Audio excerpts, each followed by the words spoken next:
Good evening all, and welcome.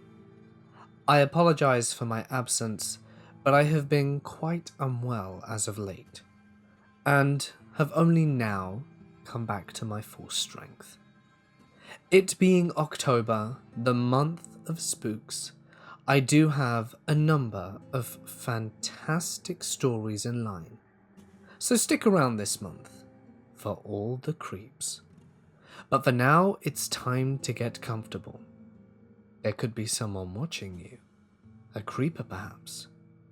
So, best stay safe to let the darkness take control.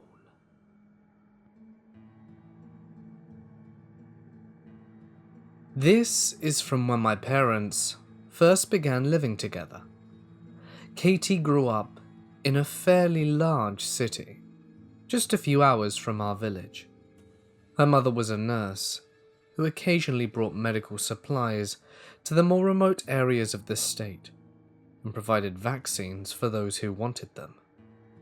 They met Aga and her family when they were about 9 or 10. They were all friends, and Grandma Mary would sometimes leave Katie and her twin sister Gloria there overnight while she visited other villages. When they reached their teens, Katie and Aga began secretly dating, and eventually they broke the news to their families. Grandma Mary was a devout Catholic and took it surprisingly well. Poor and Ma Aga's parents were a bit unnerved by the whole thing. They had never really dealt with homosexuality within their tribe, and they were convinced that their ancestors would strike them down if they allowed the two girls to continue their courtship. When the community and council members voted on it though, they all agreed so long as Aga and her family maintained their faith and upheld the customs of their people, no harm would come to them from the union. Once they had the blessing from both women's families, they were allowed to move in together. They were barely 17 at the time, but that's how it was within our village. There was no ceremonies, they just went from living apart to living together. This represented betrothal.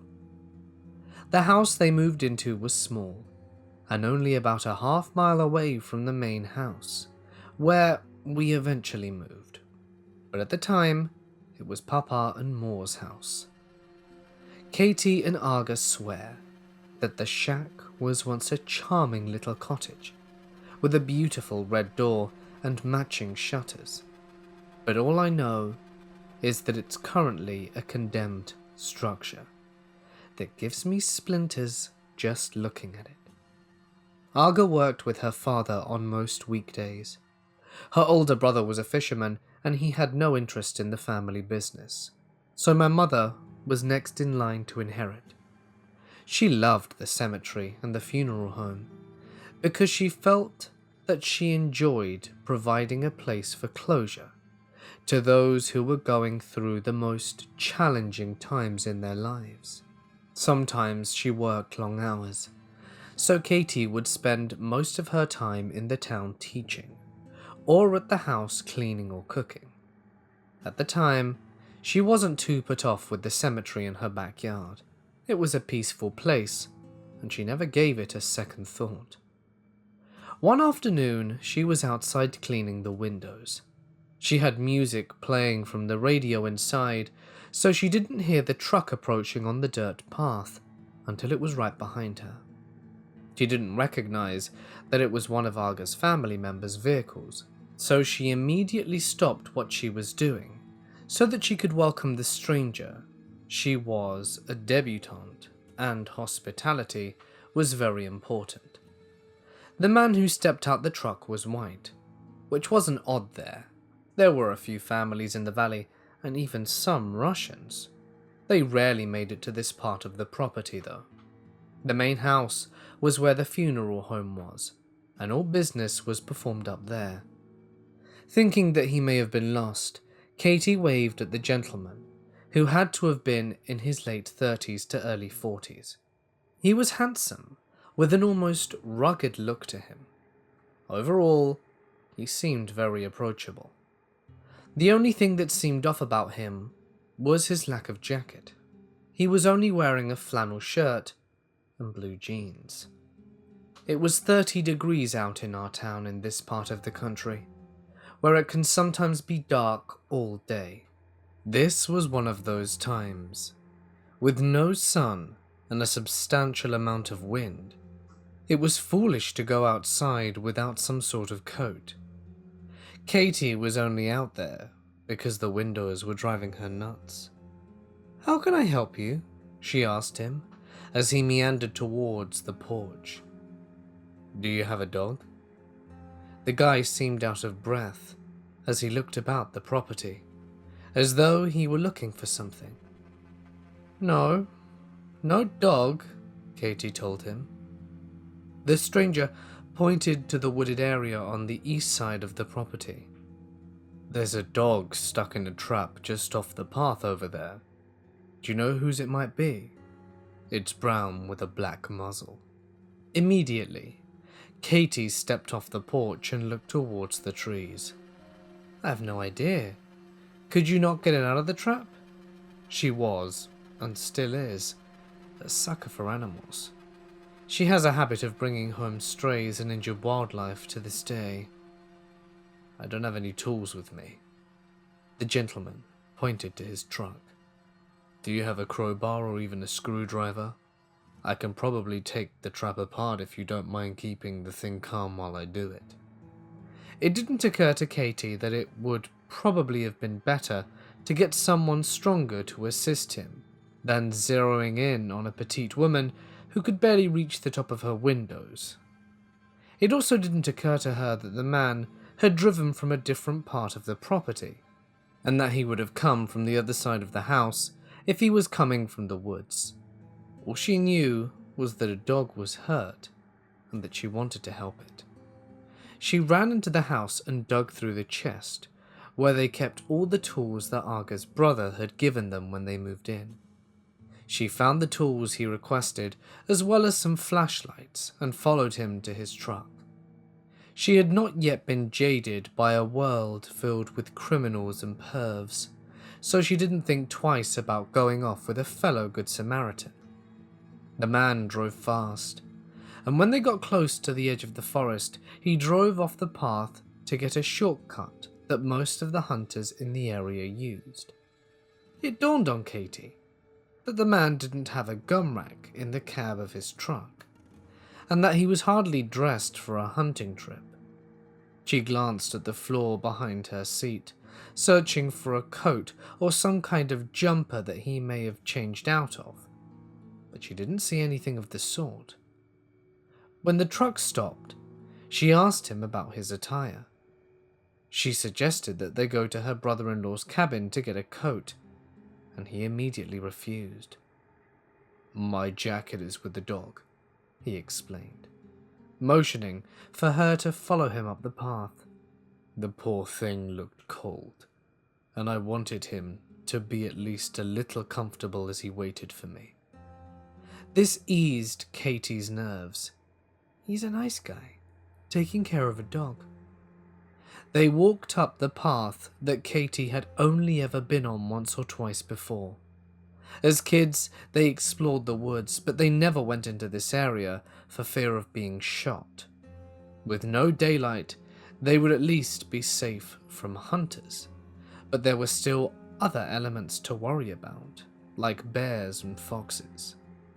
The man led the way, shining the flashlight over the path to make sure they were going the right way. They walked for nearly a half hour before Katie stopped and took in the surroundings. She asked if they were getting close to the dog, and the gentleman nodded. "It's near the pass up ahead. He's sort of off the path, so keep an ear out." He turned and gave her a smile that even today she calls charming in a Ted Bundy kind of way. As though he sensed her discomfort, the guy started a little dialogue with her. "I'm Aaron, by the way. I live out by the border. You from round these parts?" Confused, Katie bit back the urge to throw a "no shit" at him. He had just taken her from her house. What did he think? Was she a tourist who cleaned windows for giggles? Rather than be rude, she primly hummed an affirmative, while shining her flashlight right and left, looking for the dog. "Are you married?" Aaron went on. While Katie asked him what brought him to the conclusion, he reminded her that she'd mentioned a brother-in-law. "Is your husband not home?" "Wife, actually," Katie corrected. "She's down the road. She'll be home soon." She felt that it was important to add that, even though it wasn't true, Aga wasn't expected home for another few hours actually. But she wanted to make the guy know that she might have had people looking for her soon. Aaron was quiet for a few seconds. They'd reached a rocky incline on the trail, and he seemed to be focusing on that. Once the silence began to settle, he let out a chuckle. "That's pretty hot. 2 women in all." While grateful that he wasn't like a lot of people when they first found out about their relationship, rude and disgusted, Katie almost always found his reaction even worse. For the sake of remaining polite, she faked a laugh. "Ah, sure.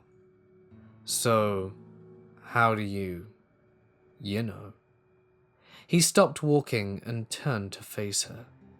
Katie really hoped that he wasn't talking about what she thought he was talking about. "How do we do what?" "You know, screw," he clarified, with a casual shrug.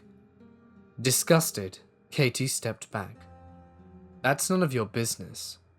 She tried to remain calm, but the man's sudden change in attitude had her on edge. "Can we please just get the dog?" Oh yeah." Aaron looked around, as though he forgot why they were there in the first place. He laughed sheepishly and shook his head. "I'm so sorry, ma'am, but there's no dog. I just brought you out here for a good time." His cavalier attitude gave Katie pause.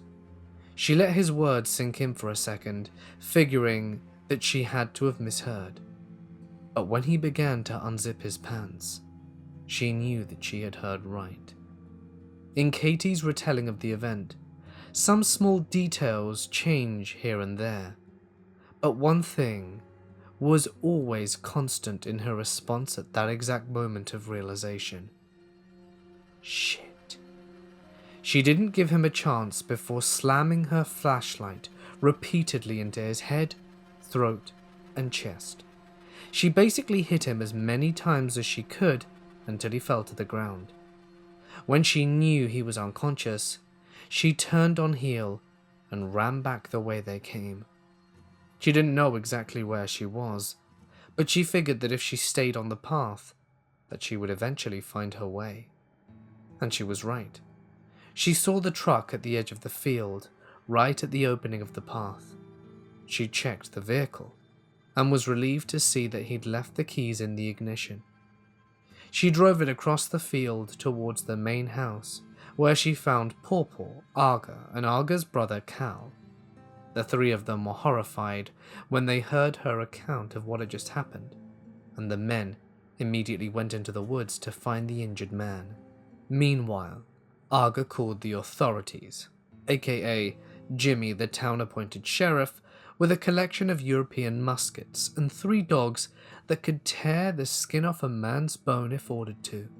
Jimmy arrived as Pawpaw and Cal were returning, with the latter pulling Aaron by the foot through the mud. He was taken to a jail, aka the concrete cell off Jimmy's house, where he remained until the police from a nearby city came to collect him and perform an official investigation. As it turns out, Aaron was a fisherman from the coast, and he visited friends in our area once or twice a year. He had tagged along with some of these friends when they were visiting Cal at the funeral home, and at some point, it was innocently mentioned that Katie was at the house, and that she was home alone, or something like that. When he found himself With some alone time, Aaron borrowed a truck and found the house and the beautiful Katie alone, as promised. They never really got an answer as to why he thought it was okay to take a woman into the woods for nefarious reasons. He was a relatively attractive guy, and he seemed normal for the most part. In the end, he got a little bit of prison time, and he was banned from our village. That was the most they could do, really, given that he actually didn't do anything to Katie. After all, he was the one who came out with most of the injuries. That's one of the rare occasions that something scary happened on our property that didn't involve the cemetery or funeral home. But it was definitely the first time one of my mothers came face to face with the true evils of the world.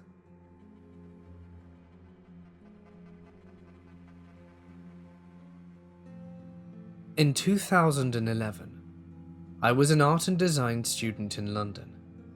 London was a daunting place at this time, with increasing crime issues, and coming from a small rural fishing village up north, I was unfamiliar with the layout of the land, as well as the multifaceted cultural scene in the city. Nevertheless, there was a great allure to the big smoke. Over the course of the next few months, I picked up work in a busy bar in East London. As a small, petite, and shy girl, I found the job very challenging, and found social interactions amongst the regular punters both daunting and intimidating. I still remember my very first shift, taking the rubbish out onto the ice-cold street, to be met with the harsh smell of sick and the stern voice of an elderly gentleman proclaiming that London is no longer safe. And this was my first interaction with a man called Harry.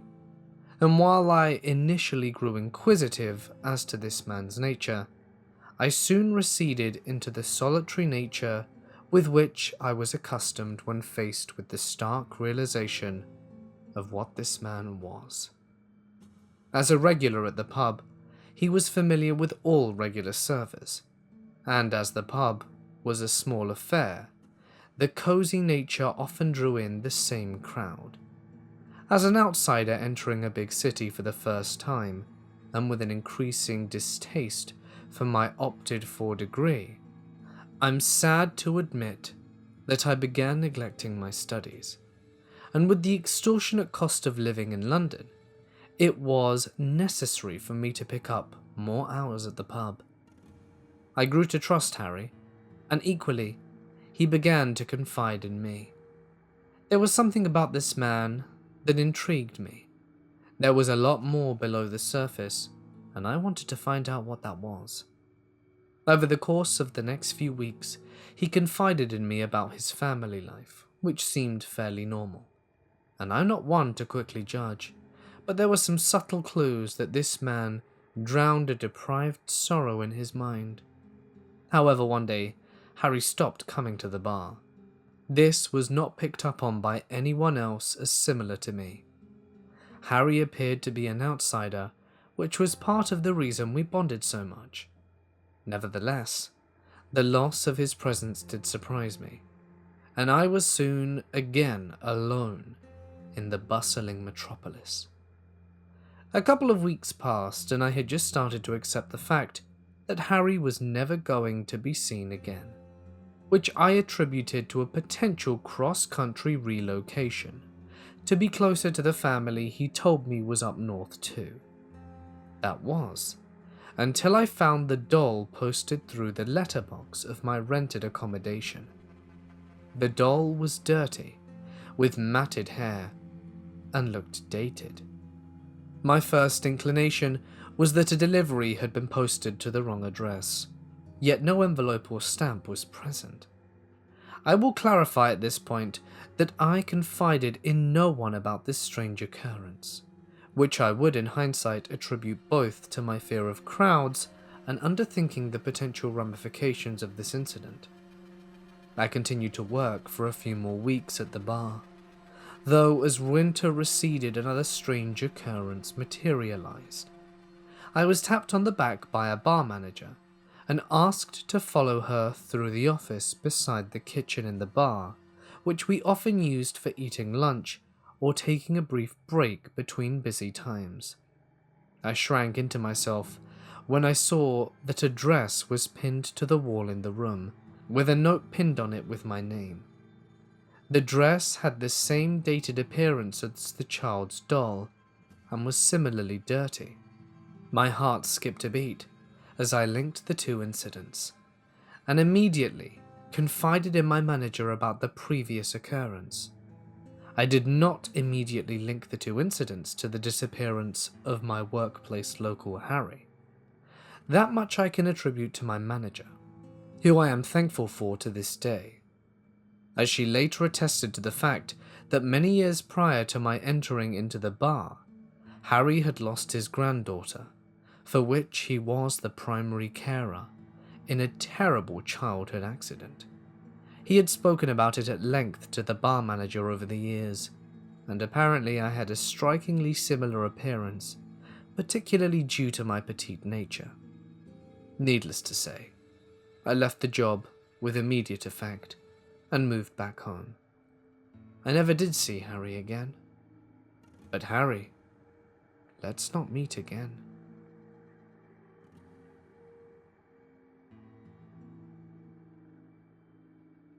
Quick tidbit about myself. I help people as often as I can, including giving money to the homeless, or giving rides to hitchhikers if I'm going in the same direction.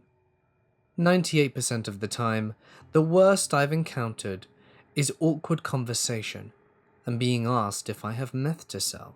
No matter what though, I don't mess with people at night or in groups, and I keep weaponry on hand, though I've never even needed to show it. This is not one of those times.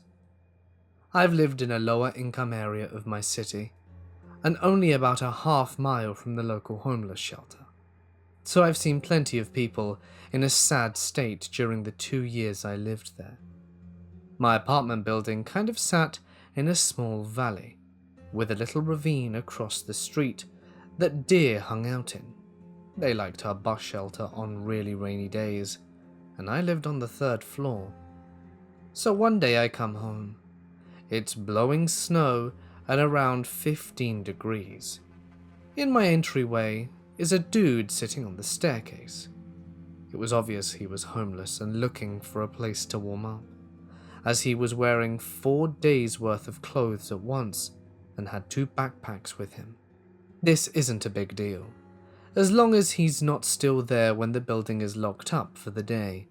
As I pass him on the staircase, I give him a smile, as I do to literally every other stranger not screaming at me on the planet. He stops me and tries to strike up a conversation. Now it's obvious he doesn't speak very good English, but I was able to discern that he was asking for water and he was waiting for a friend who lived in the building to come home. Yup, no problem. I head up to my apartment to grab water for him, and he follows. This was a bit uncomfortable, but I was already having a hard time communicating with him, so I just let it slide. This is where things go wonky. My apartment was an efficiency, where the bathroom was right inside the front door and then a tiny hallway into everything else. I walk to the kitchen to get the water and he points to the bathroom. Yeah, sure dude. I have cleaning supplies. That's what they're there for. So I go around the corner, pull out a few bottles of water from the fridge, come back, and he's standing there, buck naked, in my hallway. Then it dawns on me, water. He was asking for a shower. Oh God. Then he tries to ask me to join him. No. Hard no. You understand no. He goes into the shower and I pace in my living room trying to figure out how the hell I can communicate with him that he needs to leave. 'Cause we went from uncomfortable to creeptastic in 0.6 seconds. Then it gets worse. He comes out again buck naked without a towel and begins wandering around my apartment commenting on everything. Oh, and he's hard. Yep, I lose myself, politely, because once you're in retail that never goes away. Trying to get him to put his clothes on, and he doesn't understand. I'll pull up my phone, pull up Google Translate, and show him the list of languages. He understood what I was asking and selected Somalian. Goody, progress. Now, the thing he's commenting on, in terrible half-English, is things like, "You live alone? Does this TV work?" Nope, nope, nope, done. I type into Google Translate asking if he needed to call his friend or call the apartment manager. He gives me a thumbs up, then climbs into my loft bed. Guess I'm cleaning that too now. So I'm like, which one? Another thumbs up. Okay, he either didn't get what I was trying to tell him, or he can't read. Eventually, my lizard brain took a breather from panicking long enough for the logic part of my brain to take over, and I went to where his clothes were and pointed at them, then at the door. He got dressed and left. Simple, done, and over. I shake for about 2 hours, drink a six-pack, and post what happened to Facebook. In that time, it dawns on me that I probably just got staked for theft. So I spent another hour double and triple checking my security camera, which I originally got to check on the puppy I was training at the time for later. The next day he was on the stairs again, but made it very clear with head shakes and a roundabout trip back up the stairs and back up the other flight of stairs to go down the other set of stairs on the building that I wasn't going to help him again or be his buddy. 2 days after that, he was there again. I told the landlady, and she had him removed, and I never saw him again. And before you ask, nothing was stolen. I moved to the exact opposite end of the city 4 months later, and hope to never meet this guy again.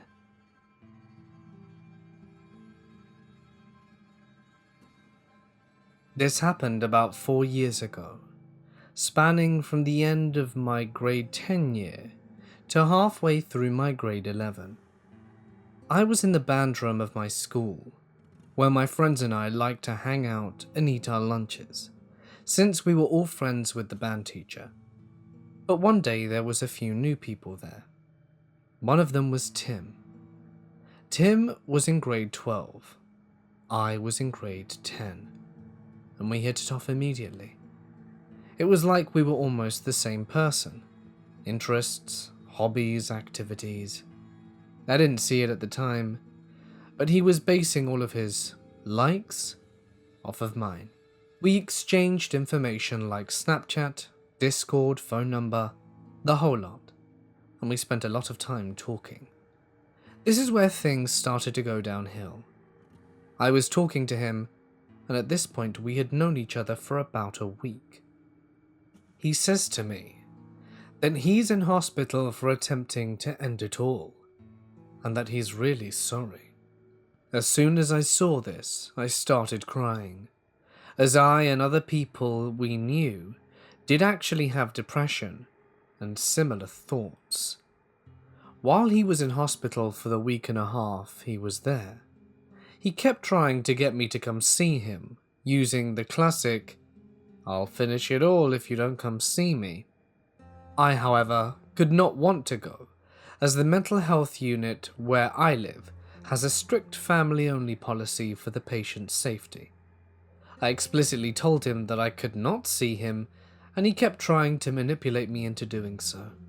A few weeks later, just after school ended, and Tim and I had begun talking for a while, I get a message from this girl called Sarah in my Instagram DMs, saying things like, "How dare you flirt with my boyfriend?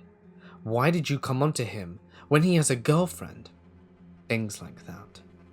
I don't remember exactly, as I wanted to block this whole period of time out. After a while of explaining and telling her, I didn't know he had a girlfriend. She explains to me that he's done this thing before, and to just stop talking to him. Also, that he did the same thing to her initially, and now she's so far trapped in an abusive relationship, she can't get out. His MO per se was preying on young naive girls for mental validation, all while making them feel horrible for not doing things for him. Before Sarah coming to me, there were red flags and sirens going off in my head, but I chose to ignore them, since I didn't and still don't like breaking things off with people without good reason. When he invited me out, I'd make an excuse since my gut told me to run, but I didn't run, at least not before Sarah. After the explanation, I quickly started ghosting Tim. It was pretty simple since we didn't actually have any overlapping activities or hobbies, so all I had to do was block him on social media and block his number. Fast forward to the end of November of my grade 11 year. I've forgotten about Tim and tried my hardest to push what he did out of my brain. Guess who pops up on the only social media DM I forgot to block him on? But Tim. And me being the trusting person I was, saw nothing wrong with it. Perhaps he'd changed. Maybe he was a different boy now. He told me he was off for Christmas break the week after, and wondered if I wanted to go to a frat party with him. Now the flags are rising, and I say, sure, why not? Then text Sarah about what's happening. During this hiatus from Tim, Sarah and I built quite a close friendship. She says that she didn't even know he was coming back, and that he told her he was going to Cancun with his family for the holiday season, leaving on December 5th. But that she's away at her father's place about 45 minutes out of town for the week of the party, and to do as I see fit.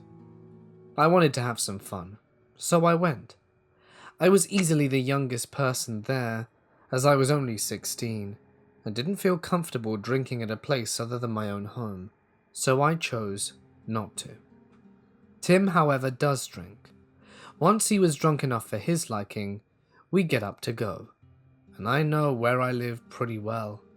It's not a big city, but not a small one either, and we went down a street I'd never been down before. There were red flags going off, and I was tense and jumpy. There's no one on the streets and no lights on in any houses. Tim then plants himself in front of me and tries to kiss me. Me being 16 and never having kissed anyone before didn't take this well. Luckily for me at the time, my mother was making me take a ladies' self-defense course, so I punch him in the eye, kick him in the groin, and book it. Some people might say that this was an overreaction, but I had been harassed before in a similar fashion and didn't want to take my chances with a drunk guy, even someone I knew. I bus it home from downtown, and when I get home it's a little after 10:30. I didn't tell my mum, since I was scared she'd be mad at me for being at a party. I was irrational, and in hindsight, probably should have told her. I immediately text Sarah, tell her what happened, and she doesn't reply until the following morning. From what she said, he'd texted her all sweet-like, and she'd given him the address of her dad's place, where she was staying while he was on a business trip.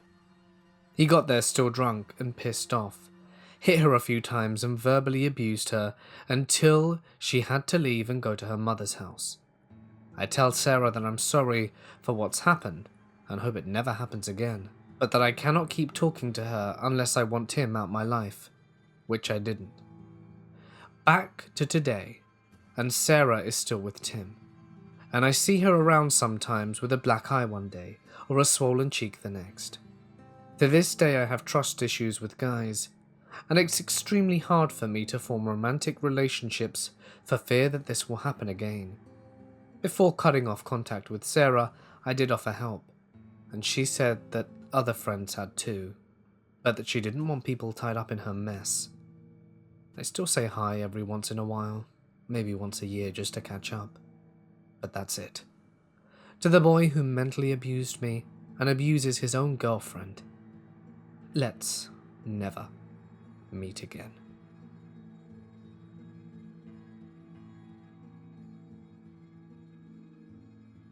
This happened about a decade ago. It wasn't a situation where I was necessarily in danger, but who knows what their intentions were. It was just creepy and weird. My little backstory. I graduated high school the same year both my sisters graduated from college. One of my sisters went to school in a really small town, about an hour from Buffalo, New York. Her graduation was after mine, so my mum and I went and stayed up there for about a week. One night, my sister was staying with us in the hotel room when the phone rings. It was 10 o'clock at night, maybe later. We didn't really think anything of it, since we really were in the middle of nowhere, and cell phone service was pretty poor. It could have just been her boyfriend trying to get a hold of her. I answered the phone, and it was just some random guy who responded with, "Hi there," or something like that. When I asked who he was, he just said, "I saw you go into your room. You're really pretty." Whether he thought he was talking to me or my sister hardly mattered. It didn't change how weird the fact that he called was. I guess he was hoping for whoever it was to be flattered, and that we'd spend the night talking or come hang out with him, or who knows. I don't think I ever responded to him. Before my sister asked who it was, and I told her I had no idea, so she told me to hang up. I told him that's what I was doing, and he asked why. I was just so baffled by the whole situation, and had no reason to answer him. But I was honest to a fault and told him, because she told me to, even though I would have hung up regardless. To this he mockingly repeated, "Because my sister told me to," like a child would over and over. I said, "Wow, that's mature," and hung up the phone. He didn't try calling again while we were in the room at least, but the initial phone call gave me such a weird feeling that I was kind of on edge whenever we were at a hotel after that. Obviously this guy knew what we looked like, and exactly which room we were staying in, as well as being most likely a guest in the hotel too. Really, for all I knew, he could have even worked there. But to the guy who called my hotel room late at night, let's not meet again.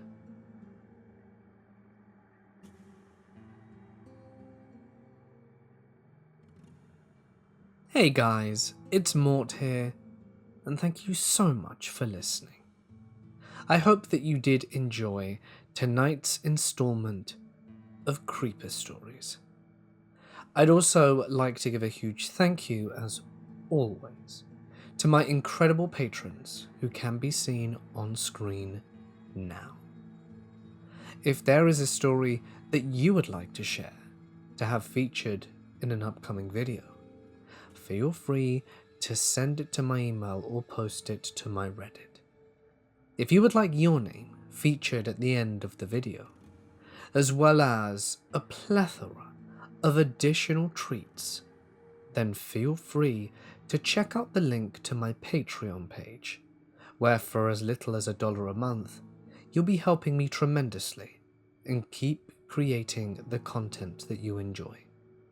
But for now guys, I'm gonna sign off. Stay awesome, and I'll see you in the next one.